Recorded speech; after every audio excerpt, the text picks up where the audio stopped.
Merci beaucoup à Josette et à Martin de m'avoir invité. Je suis très attaché à la CFAN, donc je pense que j'étais encore étudiant au doctorat lorsque la CFAN a été créée il y a longtemps et pour moi, ça évoque entre autres de grands disparus.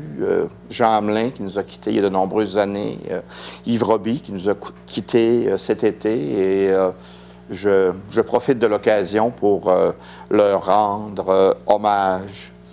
Ma conférence d'aujourd'hui, c'est impossible en fait, je pense adéquatement en 45 minutes de vous faire une histoire de l'Amérique française en 3/4 d'heure.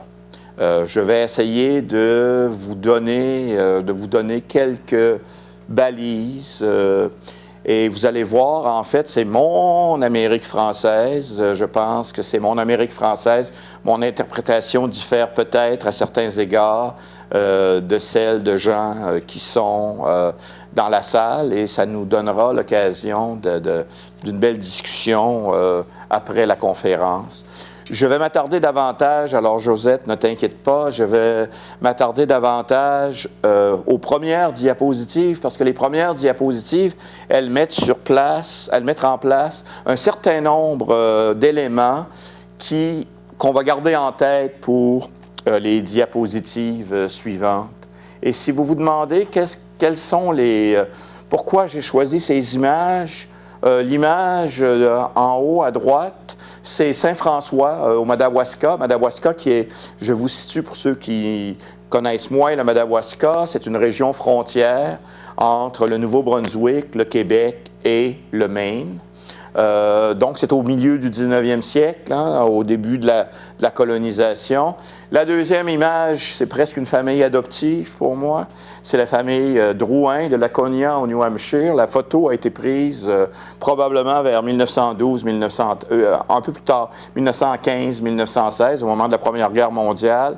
Je connais particulièrement bien la mère qui est ici, et Alma, sa fille Alma, parce qu'elles nous ont laissé une correspondance en fait de centaines et même, je dirais, de milliers de lettres. Alors, qu'est-ce que l'Amérique francophone? Et mon premier réflexe, c'est de vous dire comment je conçois le travail de l'historien. Je ne l'ai pas inventé, hein? J'ai appris ça ici dans des amphithéâtres, là, au premier, au deuxième et au troisième, de professeurs dont un est encore ici. Pour moi, l'historien et le citoyen francophone, le citoyen, sont deux personnes. Sont deux personas. Deux personas qui dialoguent ensemble, bien sûr, mais deux personas qui sont distantes. Parce que pour moi, c'est très important pour l'historien de garder une distanciation critique. Alors, c'est un petit peu ironique que je me trouve, que je fasse une conférence sur l'Amérique francophone. Ce n'est pas ironique, mais dans un séminaire qui porte cette année sur le thème de l'émotion, c'est peut-être un peu ironique pour moi. Parce que je pense que l'historien, l'historienne doivent garder la tête froide. Bien sûr, nous avons nos idéaux politiques, bien sûr, nous avons nos idées, mais j'essaie, moi, en tout cas, toujours, je n'y réussis pas toujours, hein, j'essaie de garder une distance critique, ce qui ne m'empêche pas, comme citoyen, de m'engager pleinement dans la francophonie. Et particulièrement en milieu minoritaire, on s'attend davantage à ce que les historiens ou même les chercheurs soient engagés. Je pense à un chercheur que j'ai bien connu et puis que Jean-Pierre a connu beaucoup plus que moi. Jean-Pierre Pichette, ethnologue, a connu beaucoup plus que moi. Gaétan Gervais, historien par excellence de l'Ontario français. Chez Gaétan Gervais, le citoyen et dans son cas le militant et l'historien se rencontrent et les travaux d'histoire de Gaétan Gervais servent pour lui à construire l'identité franco-ontarienne. Ça ne veut pas dire que je suis plus scientifique que lui.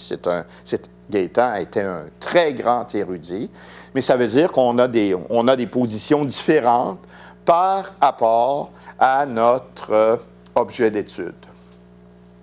Deuxième point, c'est que je vais vous parler Moi, mon parti pris, c'est pour les vrais grands oubliés ou les petits grands oubliés. Bien sûr, en parlant de grands oubliés, je fais référence ici à la série célèbre de Serge Bouchard à Radio-Canada.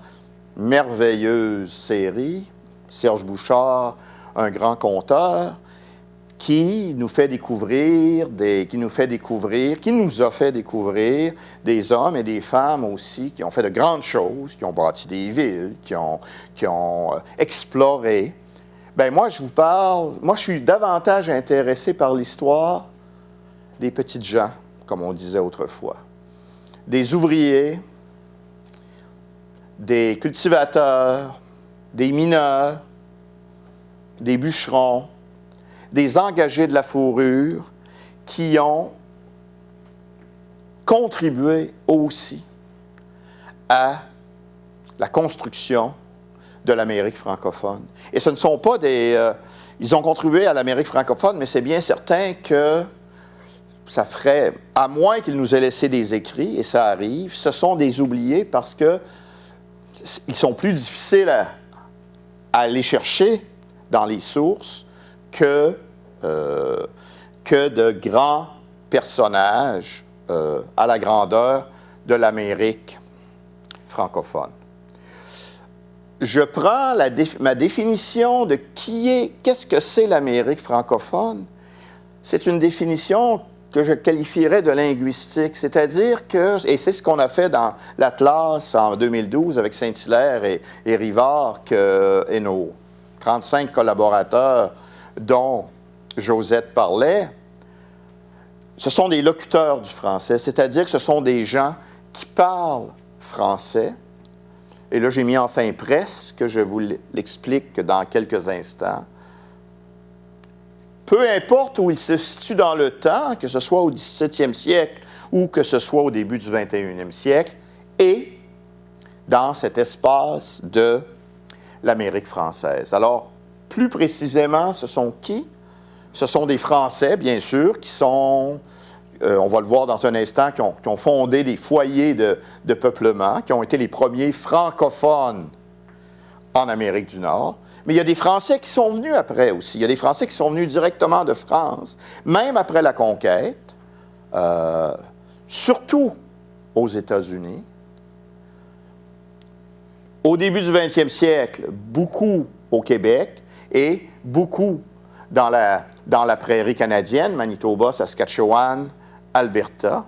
Ce sont des Africains aussi, des Africains qui n'étaient pas francophones au début, mais qui très tôt en Louisiane, parce que la Louisiane était une colonie française esclavagiste, au début du 18e siècle, en fait, assez rapidement, ont dû apprendre le français.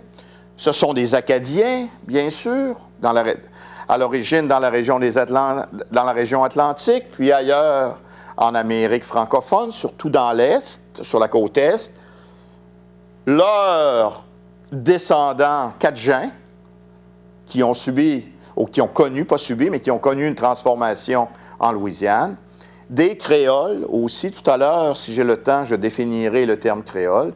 Des Canadiens ou des Canadiens, c'est-à-dire le terme canadien réfère jusqu'aux années 1850, réfère en fait à des francophones, aux descendants des premiers colons dans la vallée du Saint-Laurent, ici au Québec, mais plus tard aussi. Moi, ma mère est née elle est née en 1918 et elle parlait beaucoup, je ne l'ai jamais entendu utiliser le terme canadien-français, elle parlait des Canadiens, puis pour elle, c'était clair qu'un anglophone d'origine britannique n'était pas un Canadien, peu importe si la personne vivait au Québec ou en Ontario ou ailleurs. Des Belges, des Suisses Et là, j'ai écrit Franco quelque chose, parce que je n'ai pas de place pour décrire toutes les déclinaisons qui, après 1960, des Franco-Albertains, des Fransaskois, des Franco-Yukonnais, etc. Des Haïtiens, aussi les Haïtiens qui sont arrivés en Louisiane, des migrants haïtiens blancs et noirs, qui sont arrivés en Louisiane à l'époque de la Révolution française, et plus récemment, des Maghrébins. Quand je disais presque, bien, qu'est-ce qu'on fait des francophiles? Hein, il y a des francophiles. Moi, mon vice-recteur à l'Université de Saint-Boniface, mon vice-recteur aux études et à la recherche, c'est un anglophone qui a choisi de vivre en français et de travailler dans une institution francophone. Alors, dans ma définition, j'inclus ces francophiles. Ça ne veut pas dire que leur degré d'engagement envers la francophonie et que même que leur attachement mémoriel ou même émotionnel à la francophonie nord-américaine est le même. Et récemment, nos collègues sociologues ont inventé le terme de francogène, c'est-à-dire que ce sont des francophones, ce sont des gens qui ne parlent plus français, mais qui sont d'origine française et qui veulent participer aussi à cette francophonie. Et là, ça crée un problème parce que c'est toute la question de qui est francophone. Donc, ça crée un débat. La question qu'il faut se poser, quand on est tous ces gens-là, un certain nombre, on ne le saura jamais, ont le sentiment d'appartenir à quelque chose qui s'appelle l'Amérique française ou la francophonie nord-américaine ou l'Amérique francophone, mais il y en a beaucoup, peut-être même la majorité, qui au cours de l'histoire, là, je vous parle toujours depuis le 17e siècle, je ne pense pas qu'un engagé de la fourrure qui était dans un poste de l'Athabasca ou à Santa Fe en 1830, ce serait surprenant s'il pensait qu'il appartenait, s'il avait la conscience d'appartenir à un grand ensemble. Et finalement, cette langue française, elle unit, mais elle divise aussi, surtout en milieu minoritaire. Elle a divisé davantage autrefois, je pense. Elle a divisé davantage à la fois surtout par rapport au rapport à l'anglais. Il y a des francophones qui, si on prend l'exemple des Franco-Américains de la Nouvelle-Angleterre, ils allaient dans des écoles paroissiales, des écoles privées, hein, qui étaient en fait, on appelait ça des écoles bilingues, mais c'était en fait souvent des écoles de langue française. Et ce sont les parents, dans les années 1950 et au début des années 60, qui ont demandé à l'Église catholique d'angliciser ces écoles. On peut ne pas être... Quand je vous disais qu'il faut prendre une distance, bien moi, j'essaie de les comprendre. J'essaie de comprendre pourquoi ils ont pris cette décision. La langue, elle divise aussi dans l'Ouest canadien, entre les Belges, les Suisses, les Français, d'une part, les Canadiens français, les Métis. La langue, elle divise aussi. La langue, elle divise parce qu'il y a la question de la norme linguistique. Et la langue, elle divise parce qu'en général, il y a des exceptions, mais en général, Belges, Suisses, Français, immigrants français, encore une fois, sont plus portés à aller vers l'anglais que les Canadiens français, encore qu'il faudrait faire beaucoup de nuances. Une carte sur laquelle on va revenir quelquefois, la présence française en Amérique du Nord vers 1650, qui est tirée de l'Atlas. Alors, première période, hein, et pour ceux d'entre vous qui n'êtes pas historiens, les historiens, on est obsédés par la périodisation. Nos réflexes, c'est d'utiliser une approche diachronique et d'essayer de voir quand commence une période et quand elle se termine. D'abord, cette première période qui correspond à l'époque de la Nouvelle-France, les premiers foyers de peuplement francophone sont des prolongements de la France. Ces foyers de peuplement, 1604, ce qu'on appelle l'ancienne Acadie, c'est-à-dire l'Acadie pré-déportation, où, à partir de quelques centaines de familles seulement, les Acadiens se sont répandus ici le long de ce qu'on appelait à l'époque la baie française et qu'on appelle aujourd'hui la baie de Fundy. Ces familles et la vie, les réseaux familiaux étaient au centre de cette vie acadienne et ces Acadiens, et là je vais très très vite, ils étaient constamment pris entre le feu des deux grandes puissances coloniales qui se disputaient la région, la France et l'Angleterre, et on sait comment ça va mener entre 1755 et même 1750 et 1763 à une série de déportations dont la plus importante se situe en 1755. Et la déportation, c'est le mythe fondateur, c'est-à-dire c'est ce qui définit beaucoup l'identité acadienne.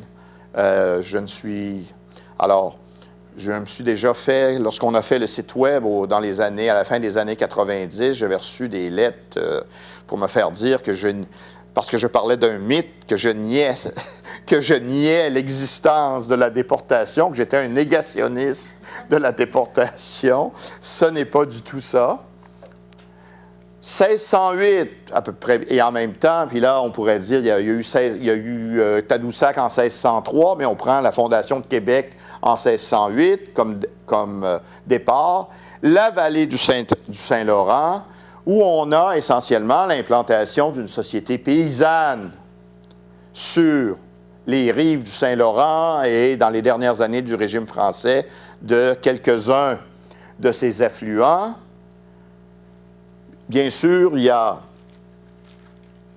Québec, ville commerciale, centre militaire, centre de savoir et de pouvoir, et il y a Montréal qui est ouverte, elle, vers l'intérieur du continent et le commerce des fourrures, et c'est ce qui m'amène à mon troisième foyer de peuplement, les soldats, les traitants, les missionnaires qui sont dans les pays d'en haut. Et les pays d'en haut, les définitions varient, mais les pays d'en haut, c'est cette vaste région ici, dans les Grands Lacs, et à l'ouest des Grands Lacs. Alors, ce sont des soldats, ce sont des traitants de fourrure, des commerçants de fourrure, ce sont des missionnaires aussi. Et, dernier foyer de peuplement, entre Canada et Antilles, c'est la Louisiane. Vous voyez, c'est beaucoup plus tard. La Louisiane qui a été créée à des fins géostratégiques par la France. Et la Louisiane, est-ce que ça marche? La Louisiane, ici, autour de la Nouvelle-Orléans, donc à l'autre bout du continent, sur le golfe du Mexique, et l'historienne Cécile Vidal parle de la Louisiane comme un monde qui est entre le Canada et les Antilles, parce que c'est un monde où les relations avec les Franco-Amérindiens les Français et les Amérindiens ont des relations très, très, très étroites, mais aussi le monde franco-africain de la Louisiane, parce que, comme je le disais, la Louisiane va être esclavagiste. Et l'exception huguenote. habituellement, on ne parle pas tellement des Huguenots quand on parle de l'Amérique francophone. Les Huguenots qui se sont installés, qui ne font pas partie, en fait, ce n'est pas un prolongement de la France, parce que ce sont des protestants qui ont été, si on veut, exclus de la France et de l'Empire français et qui ont émigré de France en Hollande, en Angleterre, dans les principautés allemandes et qui ont aussi trouvé refuge. En rouge, ici, c'est la Nouvelle-Angleterre, qui ont trouvé refuge en Nouvelle-Angleterre. Et avant ça, en fait, c'est pour ça que j'ai mis la date de 1562, qui avait essayé de s'établir en Floride et même à la même époque au Brésil. Et ça a été, dans ces deux cas-là, ça a été un échec. En Nouvelle-Angleterre, ils ont été rapidement, dès la deuxième génération, ils ont été assimilés, si on veut, dans le monde anglophone, le monde américain de ces colonies de l'Angleterre. Et je vous parle des Huguenots, je n'aurai pas le temps de vous parler des autres groupes, mais ça veut dire, on a ici, les Huguenots sont le premier groupe de Français qui s'installent, comme je le disais, surtout aux États-Unis, et qui ne participeront pas à une construction idéologique de l'Amérique française et qu'on oublie souvent. Dans certains cas, ce sont des socialistes, des utopistes qui fondent des communautés loin du monde européen, et ils s'installent au Texas, par exemple. Ils s'installent en Illinois. Ils s'installent un peu partout aux États-Unis. Et souvent, la plupart du temps, en tout cas, c'est ce qu'on pense, mais ça n'a pas été beaucoup étudié, ils n'ont pas de rapport, même s'il y a des communautés canadiennes-françaises ou canadiennes-françaises, à quelques dizaines de kilomètres de où ils sont installés. Deux caractéristiques: ces foyers de peuplement francophones, l'occupation du territoire, elle est mince, l'occupation réelle du territoire. Souvent, on parle de la France qui possédait plus de la moitié du continent avant la conquête britannique de 1760. Mais en fait, si on regarde l'intensité, plus c'est rouge, plus il y a une occupation de la part des colonies britanniques. Alors, on voit que c'est très intense et c'est très intense le long de la côte atlantique. En jaune, c'est le peuplement espagnol.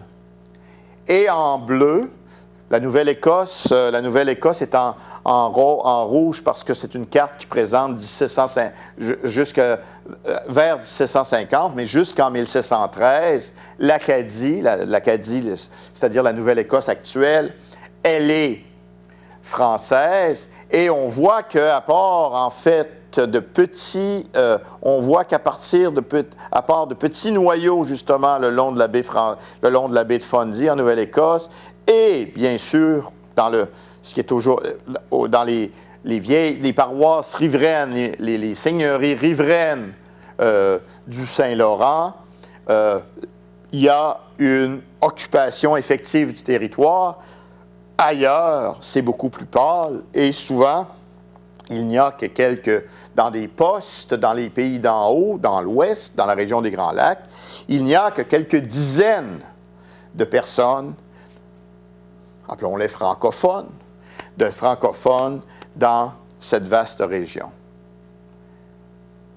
Et le deuxième élément, c'est que ces Français, je vous ai dit, j'ai commencé en vous disant que c'est le prolongement de la France. il va y avoir des phénomènes d'acculturation, c'est-à-dire que les Français, au contact de nouveaux milieux, parce que la vallée du Saint-Laurent ou la baie de Fundy, ce n'est pas les bayous de la Louisiane, et ça, les Acadiens, les premiers Acadiens qui vont émigrer après la déportation en Louisiane, ils vont s'en apercevoir très rapidement, au contact de nouveaux milieux et aussi au contact d'autres populations, surtout les Autochtones, les Français vont changer.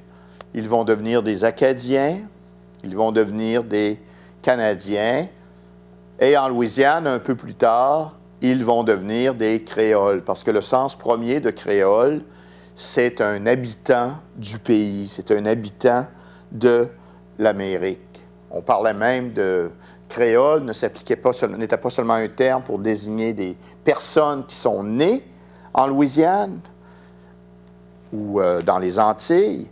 On pouvait parler de poules créoles, on pouvait parler d'animaux créoles, de plantes créoles.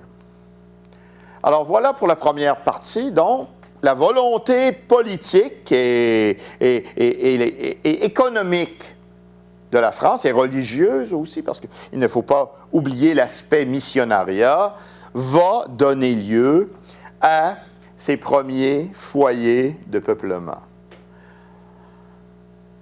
La deuxième période, je l'ai appelée la période de minorisation, qui va continuer en fait, qui va continuer dans les autres périodes aussi, entre 1763 et 1860, une série de bouleversements politiques, le traité de Paris, par lequel, je ne les nommerai pas tous, mais je vais parler du traité de Paris, par lequel la France cède ses possessions d'Amérique, surtout à l'Angleterre. Bien, il y a de grands bouleversements politiques qui vont avoir un impact majeur sur le français et sur la pratique du français en Amérique.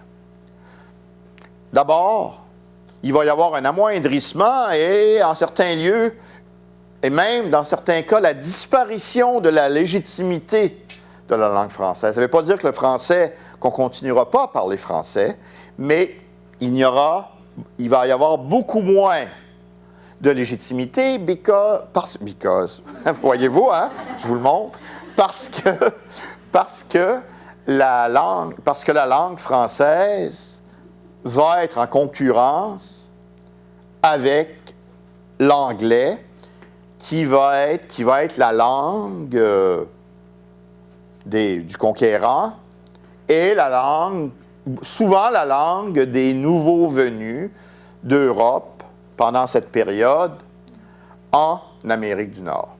En général, et là, il y a des exceptions, il y a des traitants de fourrure, il y a des exceptions ici même dans la vallée du Saint-Laurent au Québec, il y a des exceptions en Acadie, au Taux-Robichaud, par exemple, à Néguac. On pense à la famille Chouteau à Saint-Louis, une famille qui bâtit un grand empire des fourrures. On pense à la famille Campeau dans la région de Détroit aussi. Mais en général, on peut dire que les locuteurs du français, que les Français, leurs descendants, les francophones, encore une fois, jouent un rôle économique subalterne. Et ça, et avec toutes les nuances, bien sûr, ça va continuer jusqu'au milieu des années 50, 1950, jusqu'au début des années 1960. Ça n'empêche pas l'espace francophone de progresser et de s'étendre. Dans l'Ouest, c'est par le biais du commerce des fourrures. parce que les engagés de la fourrure, ceux qu'on appelle les voyageurs et qui ont donné lieu à un riche folklore et qui sont des personnages importants dans notre imaginaire collectif, parce que les voyageurs vont faire fi de cette frontière canado-américaine entre le Canada et les États-Unis qui est en train de se mettre en place au cours du 19e siècle. Et ici, vous avez une carte des établissements franco-indiens. Je vais revenir dans un instant sur cette définition des Grands Lacs entre 1763 et 1830. En fait, on est au sud, on est surtout au sud et à l'ouest, au sud-ouest des Grands Lacs. Alors, vous regardez les noms et vous voyez que les francophones sont encore très, très, très, très, très présents. Dans l'Est, c'est la croissance démographique des Acadiens, dont un certain nombre sont rentrés d'exil, des Canadiens au sens de Canadiens français, et des Créoles en Louisiane. Cette croissance démographique, cette fécondité va faire que l'espace francophone va aussi continuer à s'étendre et secondairement, l'immigration francophone aux États-Unis, en particulier en Louisiane, où il y a énormément de Français qui vont s'installer en Louisiane entre 1763 et 1860, est beaucoup plus importante en nombre que la migration d'Acadiens qui vont devenir des Cajuns. Il va y avoir 20 000 réfugiés de la Révolution, d'abord de la Révolution française, puis de la Révolution haïtienne, qui vont venir des Blancs et des Noirs, qui vont émigrer en Louisiane. Et il y a un phénomène de peuplement de proche en proche, c'est-à-dire que la croissance démographique dans les trois anciens foyers de peuplement va faire que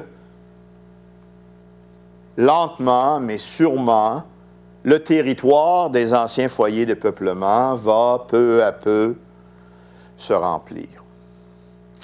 Dans l'ouest, au sud, dans la région des Grands Lacs,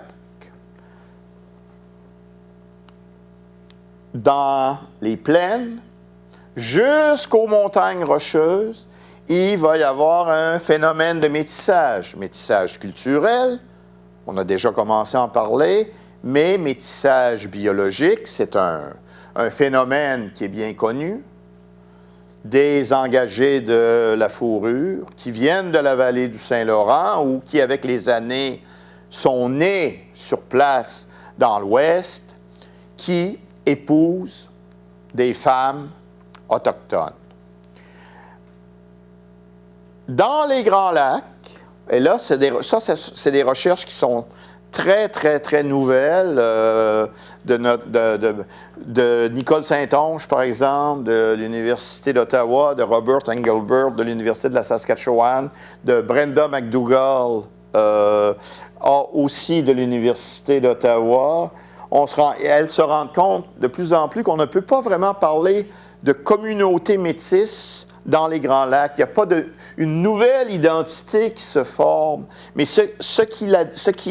le phénomène qui se produit, c'est que, appelons-les les francophones, encore une fois, en fait, ils font partie de deux... Et là, je fais ressortir encore l'importance des réseaux de parenté. Ils appartiennent à deux réseaux de parenté qui sont, bien sûr, qui convergent, mais qui peuvent aussi fonctionner parallèlement. Donc, des communautés franco-indiennes, alors que dans la prairie canadienne et américaine, donc beaucoup plus à l'ouest, au Manitoba, dans le sud de la Saskatchewan, le sud de l'Alberta, le Minnesota, les deux Dakota, le Montana, là, il y a vraiment une nouvelle identité qui se forme assez tôt. Dès 1815, il y a une volonté chez les descendants des femmes autochtones et des engagés de la fourrure qui maintenant, de plus en plus, vont se transformer en chasseurs de bisons,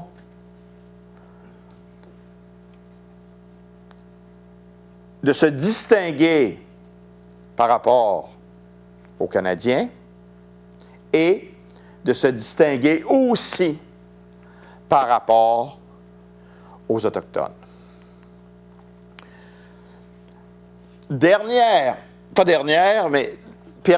Cette période ici, ça va peut-être être la dernière avec le temps qui reste, expansion spatiale et francophobie, 1860-1920, moi, c'est la période sur laquelle j'ai le plus travaillé. Donc, on est dans la deuxième moitié du 19e siècle. La saturation de l'espace dans les anciens foyers de peuplement devient de plus en plus importante, de plus en plus aiguë. Ce n'est pas ce qui va contribuer aux migrations et ce qui va contribuer à l'expansion phénoménale à toutes les échelles géographiques. Entre le milieu du 19e siècle et la fin de la Première Guerre mondiale, les francophones partout en Amérique, ils sont sur la route. Bien sûr, ils ne sont pas les seuls. C'est l'époque des grandes migrations atlantiques aussi, où 30 millions d'Européens vont venir s'installer, vont immigrer en Amérique du Nord, surtout aux États-Unis. La révolution des communications, d'abord les bateaux à vapeur et ensuite, particulièrement, le train, le réseau ferroviaire, va favoriser ces migrations et la révolution industrielle. Il y a des francophones qui vont continuer à aller vers l'ouest, mais surtout les francophones, ou s'ils vont vers l'ouest, ils vont aller dans des villes, parce que l'industrialisation définit vraiment cette période. Il va y avoir la création de nouveaux lieux de francité. Je donne un exemple. Gravelbourg, en Saskatchewan, Sudbury, dans le Moyen-Nord, en Ontario, et là, je pourrais vous en décliner des centaines de noms. La revitalisation d'anciens lieux de francité, par exemple la Rivière-Rouge au Manitoba, c'est-à-dire où est aujourd'hui Winnipeg, qui était un lieu de traite des fourrures très, très important, maintenant va avoir du sang neuf et va être revitalisé par l'arrivée de Canadiens français du Québec, des États-Unis, les Canadiens français qui étaient déjà aux États-Unis, et de Français, de Belges, etc. Et c'est la création du Grand Canada français qui couvre de grandes parties du continent où la structure de base, ce sont des réseaux de parenté qu'on n'a pas fini d'analyser. Je viens de passer 4 jours avec des collègues à travailler sur ces questions. Et, de façon plus formelle, l'encadrement clérical, l'Église catholique, qui, comme le dit le sociologue Joseph Yvon-Thériault, sert de gouvernement, finalement, pour les Canadiens français, surtout ceux qui sont à l'extérieur du Québec, parce qu'à l'extérieur du Québec, à partir de 1867, les francophones qui sont majoritaires au Québec contrôlent leur État. Et il faut parler quand même, mais ça je l'ai fait tout à l'heure, donc il y a quand même une certaine diversité culturelle et diversité linguistique, particulièrement à certains endroits, l'Ouest canadien, mais surtout la Louisiane. Et les francophones vont partout, mais partout politiquement ils sont minoritaires, partout ils sont marginaux, et ça donne lieu à de grands conflits ethno-linguistiques, de majorité anglophone qui essaient de ralentir cette progression et qui craignent vraiment une invasion francophone des régions où ils sont. Et là, il y a une série de grands conflits linguistiques entre 1871 et 1918. Très, très rapidement, en 1940, pourquoi 1940? Parce que c'est la première fois qu'aux États-Unis, qu'on demande à tout le monde, et pas seulement aux immigrants, quelle est leur langue matérielle. Presque 5 millions de personnes de langue française sur le continent nord-américain, qui représentent 3,5 % de la population totale du continent. Bien sûr, au Québec, la distribution de ces francophones, 57 % au Québec, 30 % aux États-Unis encore en 1940, et 13 % dans le reste du Canada. Entre 1920 et 1960, c'est une période qui est beaucoup moins connue. C'est pour ça qu'on parle de transition. Les historiens, quand on ne sait pas qu'est-ce qui s'est passé, on parle de transition. On assiste au dernier soubresaut des grandes migrations continentales interrégionales, et on peut prendre l'image de métaphore de l'autoroute qui amenait des francophones partout, maintenant qui est devenu un sentier.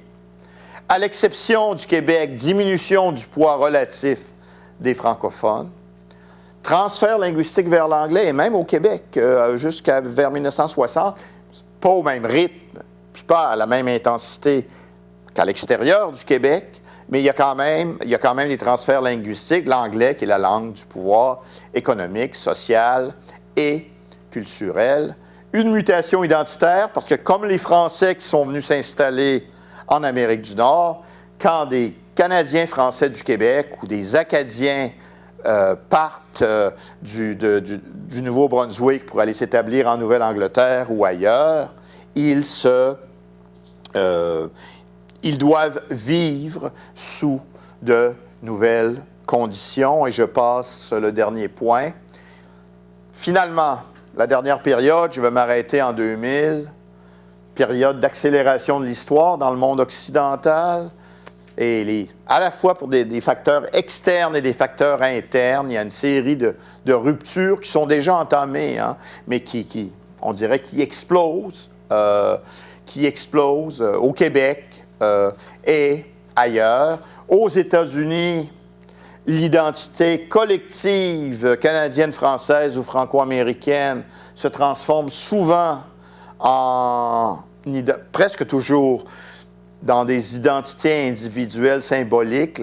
Encore une fois, pour reprendre un terme de Thériault, la volonté de faire société en français, de se donner des institutions aux États-Unis est plus ou moins terminée, sauf dans les petits Haïti des grandes villes ou en Floride et dans de rares autres endroits. Au Canada, hors Québec, les transferts linguistiques sont moins importants qu'aux États-Unis, mais ils s'accroissent quand même. Ils sont en partie compensés par des migrations en provenance du Québec. Quand même, dans les années 60, on a une recrudescence, jamais avec la même intensité que dans la grande période de migration, mais la création de services pour les francophones va donner lieu à des migrations, mais là, on a des gens beaucoup plus spécialisés, des enseignants, par exemple, et puis en Alberta, on l'a vu pendant une vingtaine d'années, des ouvriers qui travaillent dans le pétrole. Et ce qu'on voit de plus en plus entre 1960 et 2000, c'est un Québec culturellement, linguistiquement, qui s'affirme et qui est très, très, très dynamique. Et parce que ceux qui sont les anciens Canadiens français qui sont devenus des Québécois contrôlent leur État, et les francophones d'ailleurs qui, eux, doivent constamment se battre auprès de gouvernements provinciaux où ils sont peu représentés, sauf au Nouveau-Brunswick, et même on le voit présentement avec le gouvernement actuel au Nouveau-Brunswick, où c'est très, très difficile pour les francophones. Et maintenant, je vous donne encore 3 minutes. 1. Ah ben, 2 plus 1, 3. OK. Et maintenant, la francophonie nord-américaine, j'ai arrêté en 2000 parce que entre 2000 et 2010, 2019, pardon, ça fait presque, il y a une période de 20 ans, là, je pense qu'il y a une autre mutation qui est en train de se faire, mais j'ose pas trop m'avancer. La francophonie nord-américaine continue d'être en rapide transformation. Bien sûr, il y a les phénomènes de mondialisation, il y a les mouvements transnationaux. Le visage de la francophonie, que ce soit au Québec ou ailleurs, est de plus en plus cosmopolite. Il y a ce qui pose des enjeux et des défis pour l'intégration et l'appartenance. Les relations des Québécois et des autres francophones sont-elles en train de changer? Hein? Pendant 50 ans, elles ont été fondées, depuis les années 60, ces relations entre les francophones canadiens hors Québec. C'est différent pour les francophones des États-Unis ou les descendants de francophones des États-Unis. Ces relations, elles étaient fondées sur un mélange d'indifférence, de méfiance et d'hostilité mutuelle. On a vu, à la fin de 2018, dans la vague de solidarité sans précédent, une vague, même il y a eu une crise à l'hôpital Montfort en 1999 et on a vu une solidarité au niveau québécois et pan-canadien, mais ça n'a pas eu la même importance, je crois, la même intensité. On a vraiment vu quelque chose qui nous a tous surpris, en fait. Je pense que ça s'explique par une série de facteurs. En tout cas, on n'a pas le temps de le faire ce matin, mais on pourrait avancer des hypothèses. Est-ce que ça va avoir des effets durables? Certainement, le contexte politique québécois est favorable. Un gouvernement nationaliste, mais qui est fédéraliste, donc qui a probablement intérêt à créer ou à redéfinir les liens avec les francophones. Je comprends qu'il y a une nouvelle politique en voie d'élaboration. Il va y avoir un sommet en juin de la francophonie nord-américaine en juin 2020. Alors, c'est là qu'on est. Et je vais vous avouer quelque chose. Quand je vous disais que j'essayais de garder une distance par rapport à ce que j'étudie, et j'essaie de comprendre l'autre.